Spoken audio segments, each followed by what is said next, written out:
रामचरितमानस एक ऐसा ग्रंथ है जिसमें संपूर्ण मानव जाति के लिए बहुत ही उच्च कोटि की शिक्षा है। उसका संदर्भ और संबंध किसी धर्म से नहीं है, किसी व्यक्ति से भी नहीं है। भक्ति, धर्म, ज्ञान, वैराग्य आदि जो उच्च कोटि के शब्द हैं और लक्ष्य हैं,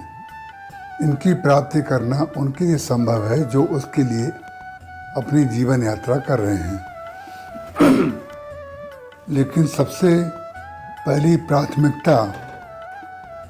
जिसके आधार पर भक्ति और ज्ञान विभूषित होता है वो है मनुष्य अपनी जीवनी कैसी जीता है, उसका रहना कैसा है। और जो ही रहना व्यक्ति सीख जाता है, चलना, बोलना और करना सीख जाता है, उसके पश्चात ज्ञानियों के जीवन में भी यही आगे चल करके बताया गया है कि वो ज्ञानी कैसे चलते हैं, भक्तों की रहनी कैसी होती है, भक्तों को सोचना कैसा होता है, भक्त चाहते क्या हैं, ज्ञानी चाहता क्या है, कर्मयोगी का कर्म जो है योग कैसे बनता है। ये सारी बातें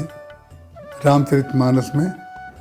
लगभग 5-7 चौपाइयों के अंतराल से हर जगह बार बार, जिसको लोग पुनरावृत्ति कहते हैं, वो पुनरावृत्ति नहीं है, वो अलग अलग संदर्भ में हमारे और आपके जीवन के लिए एक सावधानी है। तो भगवान श्री राम जब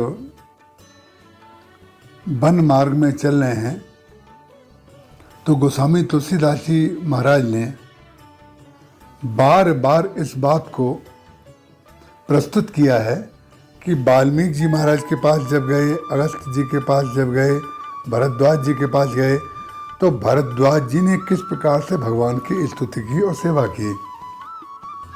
वाल्मीकि जी महाराज ने किस प्रकार से स्तुति की और उनकी सेवा की, और भगवान राम ने उन सारे मुनियों के लिए कौन से शब्द बोल करके उनकी स्तुति की। ऋषि मुनियों की ही नहीं, जो भगवान के परम भक्त सुग्रीव, शबरी और केवट जैसे भक्त हैं, उनके लिए भी भगवान कौन सी वाणी का उपयोग करते हैं। तो वाणी का उपयोग करना रामचरितमानस की बहुत बड़ी शिक्षा है, जो हमारे घर में, हमारे हृदय में और हमारे देश में राम राज्य बनाने में बहुत बड़ा सहयोग कर सकती है। तो अब हम जो प्रसंग आपके समक्ष लेने चल रहे हैं वो है भगवान श्री राम वनवास में चल रहे हैं और वाल्मीकि जी के आश्रम में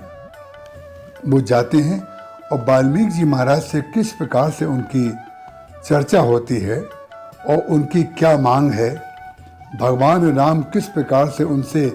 क्या प्रश्न करते हैं और उसके उत्तर में वो किस प्रकार से ज्ञान सिद्धांत, भक्ति सिद्धांत और कर्म सिद्धांत और शरणागति के विषय में बोलते हैं। आज के पश्चात